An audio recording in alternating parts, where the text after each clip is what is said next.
Welcome to the Local Roots Podcast, the show where we sit down with local Main Street business owners in our communities to give you a front row seat to gain knowledge and access to the entrepreneurs who shape our communities each day. I'm your host, Nick Childs, coming at you live from Coach's Cigar Lounge in the heart of Tomball, Texas. The cigar that will be escorting us in today's conversation is the Rocky Patel Vintage 1999 Connecticut Cut. It's aged 7 years. Core flavors are cream, toasted cedar with a hint of red pepper spice on the retrohale. So, sit back and relax, because like any handcrafted cigar, these stories unfold with time. Some businesses become more than a place to eat. They become a part of a community's traditions, filled with familiar faces, favorite dishes, and memories passed from one generation to the next. My guest today is Christina McKinney, co-owner of the Whistle Stop Tea Room here in Tomball. After years of helping build the family business alongside her mom, Cindy, Christina is now stepping forward to carry its story into a new chapter. Christina, welcome to the Local Roots Podcast. Hi, Nick. Thank you so much for having me today. Great to have you. So, as we talked about, every interview has the structure of the rule of thirds in the cigar world, right? Mm-hmm. And the first third is really just kind of the origin story, the backstory of how the business got started, who you are, your family. Take some time to tell us your story and unpack how did the Whistle Stop get started in the first place. Sure. So obviously the business, I always like to say, is as old as I am. So when the business came into our family, it was back in 2001. I was only in kindergarten going into first grade. So I was very young at the time. But as the story was told to me, the Whistle Stop was already an established restaurant. To my knowledge, they broke ground in 94 and they were opened in 95. And the owner at the time, her name was Christy Thompson. And my mom and her two sisters were they are locals to the area. They grew up in this area of Tomball. They were looking for a place to enjoy lunch, and they came into Old Town Tomball. They strolled on in to Whistle Stop and thought, wow, what a cute little place this is. And they thought, how wonderful would it be to have a place like this of our own, because they came from a really large Italian family background. So gathering around the table for a big family dinner where everybody could just enjoy each other, talk about the day or talk about things past was really important to them. And they just felt so connected when they were there. And while they were enjoying their meal, the owner at the time, Christy Thompson, was floating from table to table, asking everybody, how are you doing today? Welcome. And just having these wonderful, comfortable conversations with all of her guests. And here she comes along to the table. She sits down with them. They have a long conversation. They're like, how wonderful is this place that you have? Like, it makes us want to have a place like this of our own. Right. And she goes, well, this place is actually for sale. And they're all like laughing and giggling. And they're like, oh my gosh, no way. Like, how could we come into this place and it's for sale? And so it really went from that to taking the time to get the funds together, and all three of them coming together and deciding that they wanted to buy this business and do it together, the three siblings. And I should also mention that small businesses were big in their family. Their grandfather, their dad's father, my great-grandfather, owned a barbershop in Houston. It was off Shepherd in Alabama in Houston. Wow. And it was called Corolla's Barbershop. So they grew up in a family business. Wow. And so years later, they never once considered opening something until that moment that it was presented to them. So I think that's awesome. Yeah.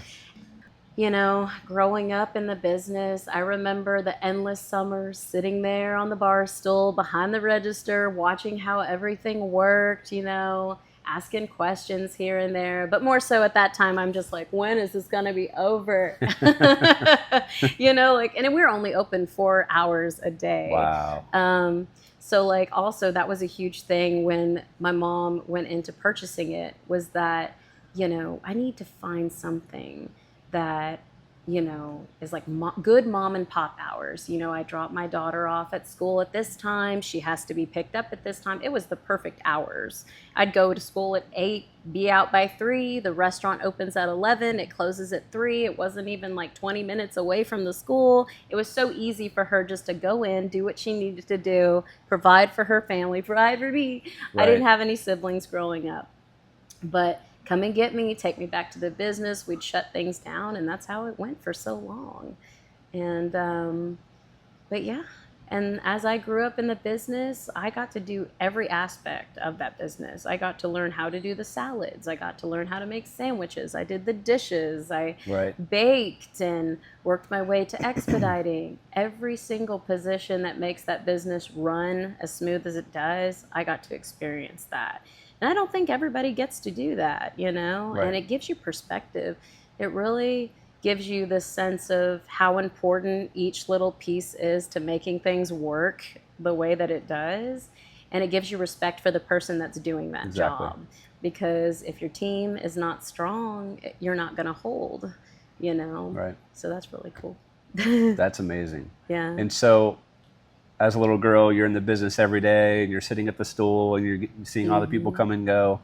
At what point did you kind of start that shift of, like, real responsibility and kind of taking it seriously as a business? As I got older, I think it clicked a little bit more. You're young, you're not really thinking about taking that kind of a thing seriously. I would say that, like, I took making money and becoming part of the business a little more seriously as I got later into high school, because I wanted to work, I wanted to save money. I wanted to be able to do things with my money. I wanted to travel. I wanted to do all these things. I had dreams, right? And I'm like, well, dreams don't come to you just like that. Unfortunately, the world we live in, money, gotta have money to do things and get yourself out there. But yeah, when I was in high school, I would work every weekend, obviously not throughout the week. And then I think the last 2 years of high school, I decided that I wanted to be homeschooled because I wanted to work and participate a little more at the business. So those last 2 years, I was there like Monday through Saturday, every day, doing the best that I could. And I served for many, many years. In fact, when I graduated high school, I wasn't quite ready to take on the responsibilities of a manager. And my parents said, we got to do something. You got to go to college or you got to get some kind of certificate. Sure. And I decided, I was very artistic as a kid. I loved to draw. I loved to paint. I loved to create. And so I decided to do cosmetology. And I am a licensed cosmetologist. I have been for 11 years. That memory just popped up on Facebook the other day reminding me it's been 11 years as a licensed cosmetology. And that was kind of always just in my back pocket in case I ever needed it. Right. Because I feel like that industry, you're always going to need somebody that's going to like groom your hair, cut your hair, make you look good. So that was a good trade to have. Once I got that was back in 2016, I guess. I got that degree and I turned 21 that year. And I was just like, you know what? I've done this my whole life. I've been in the same town. I've been around the same folks. I want something a little different. I need a change in scenery, something to inspire me, to give me a sense of direction of where I want to go in my life and build my skill set. Because I felt like I couldn't really grow. I don't know. I just needed to be in a different environment. And so I did. I changed sceneries. I moved to a different state. I'd never moved to a different city in Texas. I just got up, took everything I had, and moved across states away.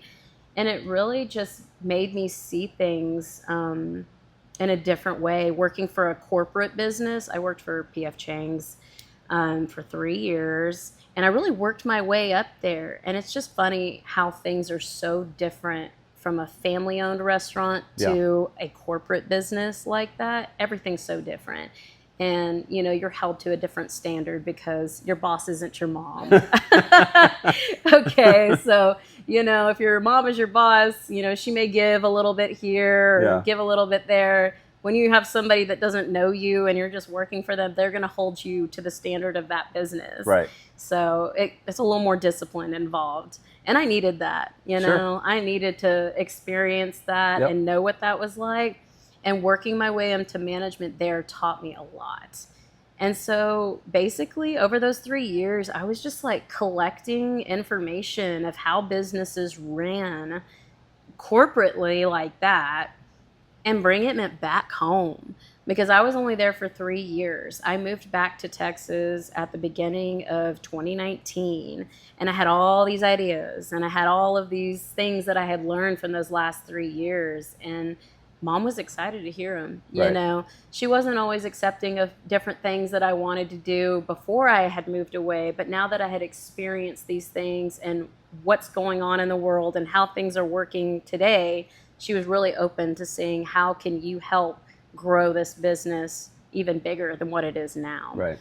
And it's crazy to me how social media has become such a huge, you know, driving force for a business. If you don't have a presence on Facebook, you don't have a presence on Instagram, you're only doing word of mouth and you're not growing, you know, you're not evolving. Yeah. And as much as some of us don't like some of the new technologies that are available to us, they can be helpful at some point. Yeah. Can they be abused? Yes, they can.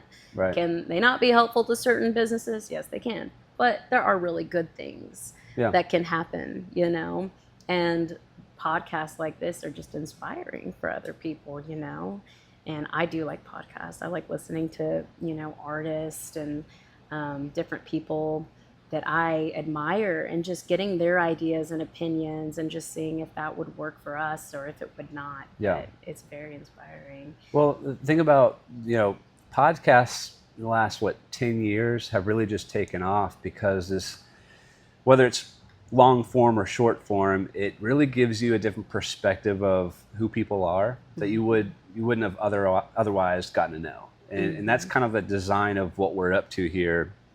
Is we drive by these businesses every single day. We're out and about spending money and we're buying products, we're buying services, but we never really stop to think, like, who owns this building or this shop, or who's providing the services, who's taking all the risks behind the scenes to take out the SBA loan or pay the mortgage and pay the bills, and everything from utilities to, you know, property insurance is increasing 40 to 50%, you know, over the last 3 or 4 years. So there's a lot of pressure to, like, be good at what you're at, but also, like, let's pause and take this time at this platform to get to know the family behind these businesses. I mean, you guys post like every day on social media. I mean, you're always at it. I mean, if it's raining, it's a rain shot. It's if it's sunshine, you butterfly. I mean, like, you just take advantage of every single moment. Yeah. And that's, you know, I just try to keep it real. Yeah. You know, like, I want things to be what they are in that moment. Right. And I feel like people can connect to that, you know, in a way. And recently with, like, the music that I've been choosing, it's a reflection of me too. Like, there's two different people when it comes, I think, to listening to music. I love music. Music is huge in my life. It always has been. I connect to music. I connect to the instrument sounds. I connect to the words that are spoken. I think sometimes there's listeners that just listen for the music itself. They just like the beat or, you know, whatever's going on. And then there's those listeners that take it a step further. They listen to the words of the artist and then they really connect and apply that to what they're living in the moment. And that's what I try to do. I try to look for those things in these songs that'll inspire me. They'll make me feel good. Like, they'll give me the drive, you know, to get out there and do what I got to do every single day. And there's just nothing like starting your day off with a good tune. It puts you in a good mood, right? Yeah. But no, I love what you're doing with the podcast. And, you know, it comes naturally to me now because I've been in the restaurant industry for so long to be curious of when I go to a new restaurant, oh, who's the owner? Right. Who's the manager? Right. Like, I just want to meet them because I think it's cool for us to all connect. Yeah, hey, respect. Yes, like, I love it. And, you know, some people we know, like Bill Hunnick here at his cigar lounge, he's awesome. And, if it weren't for you, I never would have had the opportunity to reconnect with him, just Love it. because we get so caught up in Yes. everyday life and work every single day. We don't have time to get away and connect with the people that are just like next door to us. Right. So this is awesome. It really gives us a good opportunity to get out and learn Yeah. more about their businesses so that we Yes. can recommend them too. Yeah. We all really do make a huge impact. Every single one of us in our own unique way impact the people around us. And I think we all have to be very mindful of, sometimes that as well, that no matter the interaction that we're having with anybody, it's going to leave something on them, So it might as well be positive. It might as well Love be it. a good thing, That's right. Yeah. So when we originally sat down at the pre-interview meeting, you, Cindy, and I, y'all had shared with me that you're actually adopted. Yes. Would you be willing to kind of share that story and share that with the listeners? So I've always known that I was adopted, and I didn't find out till later in life that that topic for my parents was kind of heavy. They didn't really know how to tell me, when I got to the age where I would actually understand it, because they didn't know how I was going to react to it. Because people do react to these types of things very differently. I can tell you that some people I've heard, they get angry. They're like, oh my gosh, I was deprived of this whole family that I didn't know that I even had. And they rebel against the family and they want to go off and find their real family. But I never saw it that way. All I ever knew was the love that my parents poured into me every single day, I would describe my childhood just colorful. It was so full of living and family, and family was so big to me, growing up. And sorry if I get emotional about it. No, take your time. It's just so beautiful what they did. It was very selfless what they did. They were not able to have kids themselves, and they took it upon themselves to take me in from a family that was not able to take care of me at that time. And it was at birth. I was adopted at birth. So the way that I hear it is that my mom and dad, they had been working with a Christian organization for adoptions that's still around today. I'm not sure what the name of it is, but they're still around today. And they had to put all their information in, do all kinds of interviews, write letters to the families that they were like applying to become parents of these children. And they're thinking in their mind, like, oh, we'll put this out here. It may take months, years, who knows how long it's going to take, because it's a very, sensitive thing, just so I think they got all their information in, their application in. It wasn't even 2 weeks later that they got a call saying that we have a baby for you guys. And they were like, what? Oh my gosh, we just put this information in. Like, how is this even possible? Like, it's just what God wanted, what God intended for them. And so they're making all these preparations and things. They got to meet my birth mother. She loved what they had written in the letter. And I'm sure that letter's still around somewhere today. But I was born in Edinburgh, Texas, which is near the tail, in the valley of Texas. And the night that I was born, Mom always tells me on my birthday, I still remember the day that we got on that plane and we flew down there with an empty baby carriage, and then we flew back with a baby. My first plane ride. Wow. Apparently, the pilot gave me my first little flight wings and a little bottle of champagne to celebrate. And I still joke with my family about it. I'm like, hey, where's that champagne? I was like, they're like, we drank it in celebration. I was like, that was mine. That wasn't yours to drink. 31 years aged, right? Right. Oh, I think that's hilarious. But no, I feel like I've always known it wasn't something that they really kept from me. But yeah, they sought help, even from the church. Like, our pastor, like, what's a good way to present this to her? What's the best way? And I think his advice was just, it's going to come naturally to you. You just got to pray to God that he's going to give you the direction and the words and the things to say. And I was never angry about it. But as I got older, I thought, oh, well, my birth mother, she would be maybe about in her 40s. She's probably still around, you know. My birth father, the same. Did they have any other kids? And the crazy thing is, I think it was when I turned like 21 that we were having this conversation. We were coming from dinner in Houston, and we're talking about all this that had happened. And I asked, I'm like, God, do y'all think that I'd have like some siblings? And they're like, they looked at each other and they're like, you do have siblings. Wow. And I was like, what? I was like, no way. They had already done all the research. They had reached out and found Christina on Facebook, my birth mother, which they did not intentionally name me after my birth mother. That was just like, my mom tells the story all the time of how I was named. She's like, I was in a grocery store, you know, before you were born, and I heard the name Christina being called by a mom, and here comes around the corner this little dark-headed girl just running to her mom. And I was like, what a beautiful name. And so it wasn't until everything was like completely, you know, set in stone that they realized that the birth mother was Christina. Wow. So that was crazy how that worked out. But so yeah, back to finding out I had a brother and a sister, and we were all a year apart.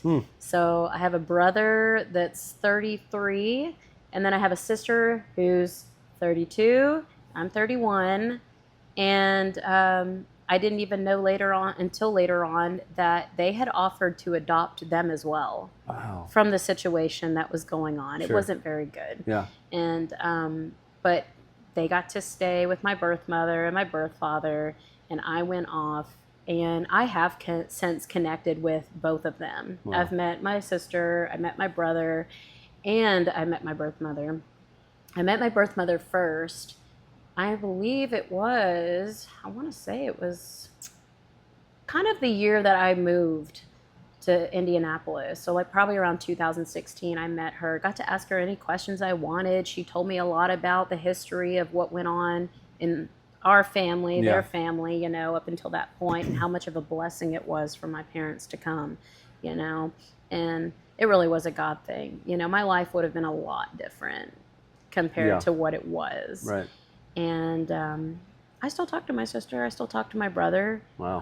I met my sister, my birth sister, actually when I was living in Indianapolis. It just so happened she was living in like Springfield, Illinois. And I just like reached out to her, and I drove halfway to meet her at a halfway point. Got to meet my nephew. He was still very tiny at the time, and I was in my young, you know, early 20s, and I'm like, oh my gosh, I have a nephew. Yeah. How wonderful. I love family. Family's Right. always meant so much to me. And we all stay connected, you know. I met my brother a few years ago. We went to a restaurant. He lives in Houston now. He was living in the Valley then. And we talked for 6 hours. And he was basically just like, ask me anything you want to know about our family. And he told me that they knew about me, and that they had looked for me and searched for me when they were kids. You know, when you're a kid and you find out that you have another sibling. Where's the sibling? Where are they? Where are they? And he told me that we looked for you. Wow. We searched for you, and here I am. You know, we found each other. Yeah. And now we're here for one another.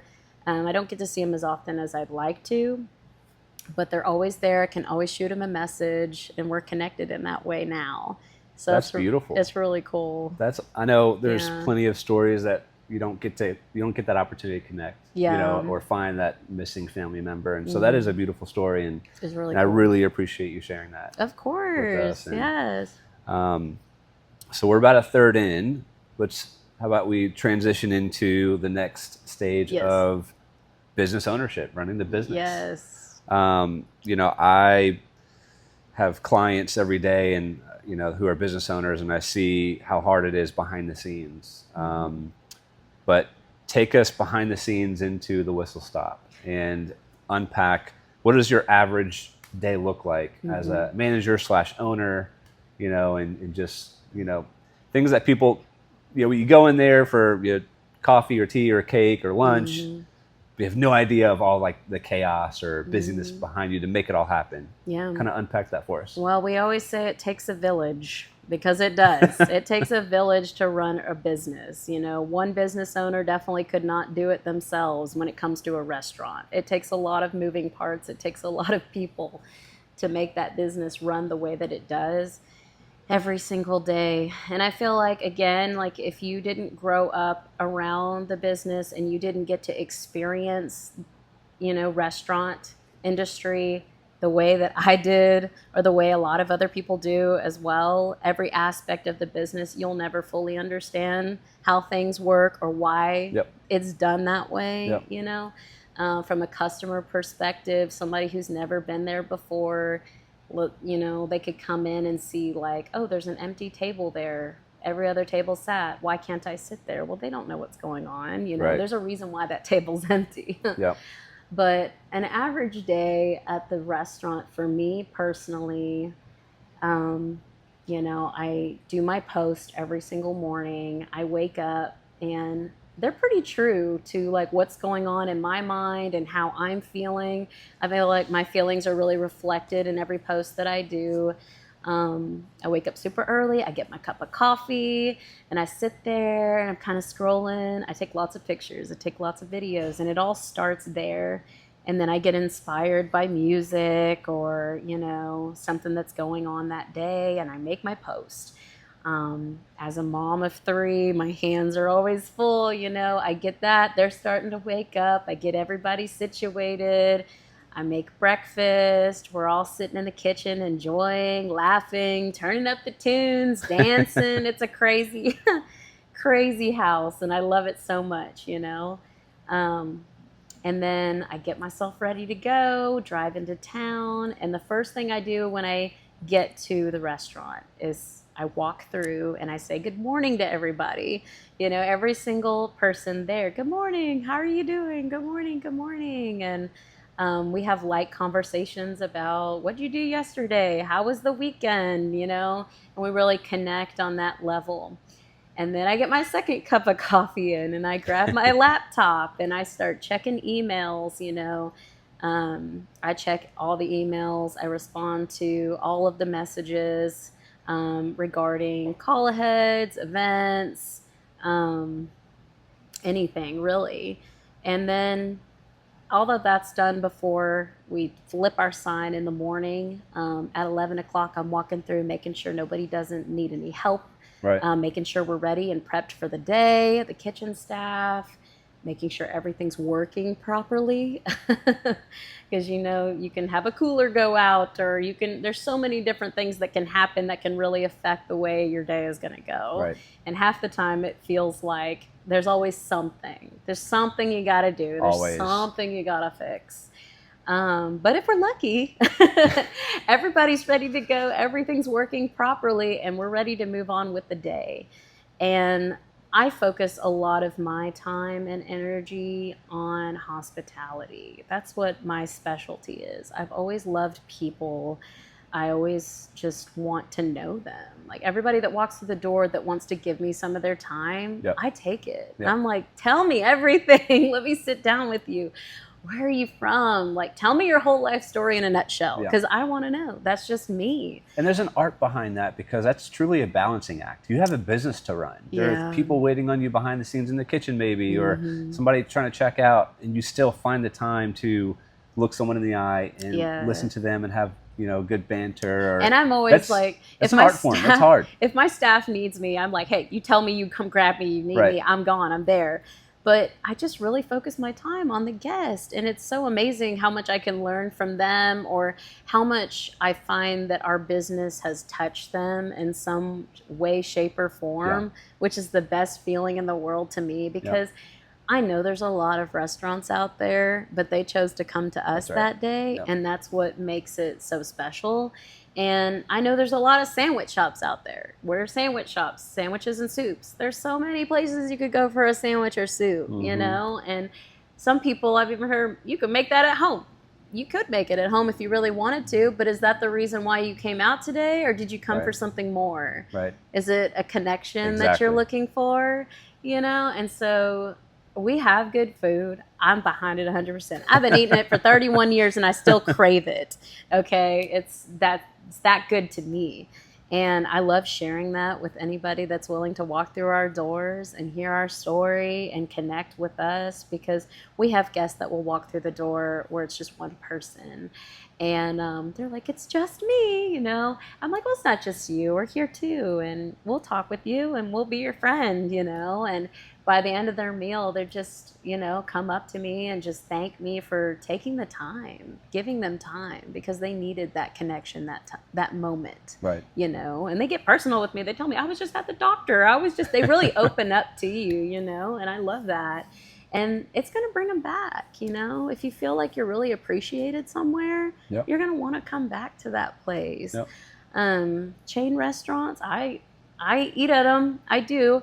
I never get the same experience that I provide to my guests there. And I do have expectations when I go, but I'm not one of those that calls everything out, you know. Right. I take it as it is, but, you know. So what are some of the biggest hurdles that you've had to overcome running the business, and what keeps you driving forward when times get hard, you know? One of the biggest struggles was definitely COVID back in 2020, you know. Those were really weird times. And times, I don't know if we'll ever see that again in our lifetime, you know. But it really affected our business, especially being a small business, because we can only hold so many people. So when all of that started, they were like, oh, shut all the restaurants down, you know? Yep. Nobody can be 6 feet within each other or in a small space. And we had to shut down our dining room. And, you know, we're sitting here thinking, what are we going to do? What are we going to do? Like, we've got employees to take care of. We've got ourselves to take care of. We put all of our time and energy into this place, and we just kind of kept up with the news and such. And then they were saying, okay, well, you can open for takeout business, you know, because that's limiting people coming in. It's limiting contact with people. And we were so lucky to have our takeout side of the business, because that was relatively new to our business. I think we've probably had that for like 9 or 10 years now. You know, so we're like, okay, we're going to put everything we can into our takeout business. And our regulars, they kept us afloat. All the people who have been coming to our restaurant for so many years and supporting us and loving us, they showed up for us and they kept us afloat. If it weren't for them, who knows what would have happened, you know? And that was amazing for the community to come around us like that, because COVID took down corporations, Right. you know? We're just one. And y'all survived. We survived. Top. We survived. Wow. Oh my gosh. Yes, we treaded water for a little bit, you know, but we survived, and it was a process. And then when they finally started allowing customers to come back into the dining room, that was even a process. It was like, oh, you can do 25% capacity, 50% capacity. Well, it was never really that was never really a thing for us, because our space was so small. I only seat 80 guests. It's like we could only seat maybe every other table, you know, because of 6 feet distance. And then we'd have a line out the door because we could only seat like 10 tables out of the whole dining room. That was a crazy time, you know. And how wonderful it was, you know, to just have all those people around us and hold us so near and dear. Right. And we made it. We made it. Right. The day that they were like, oh, you can 100% capacity. You can do it, you know. Yep. We were like, yes, we did it. And we have all of those amazing guests to thank for that. But that was definitely one of the biggest hurdles of being a business owner ever. And another one is also just, you know, the economy these days, the rising costs. We try to be very open with our guests when we do have to go up and down on prices. But those prices are strictly reflecting the cost. Right. You know, your cost. Yes, our cost. And having a giant food distributor come, because they charge their fees and things on top of delivering the goods to us. And you know, we just try so hard to keep things as low as we possibly can, but we have to keep in mind that we are supporting families, you know. We are a business, but we do everything we possibly can to keep that as low as we can. What I'm hearing from that is, if it wasn't for the community, y'all wouldn't have maybe survived COVID. And so that's how important community is, you know. making those connections with people the way that you do over all the years, that can really save your life. And it goes back to the Main Street businesses. You guys are really the pillar of these communities. They say that every 68 cents of every dollar you spend at a local business recirculates 2 or 3 times in that local community. So, for example, how many employees do you employ? We have about 27. Okay, so that's 27 people, families that you're supporting with your company, your business. And so when consumers and customers come in, they're having lunch, they're not just buying a sandwich. They're helping support someone pay for their rent for that month. Mm-hmm. They're helping someone buy groceries in Tomball, right?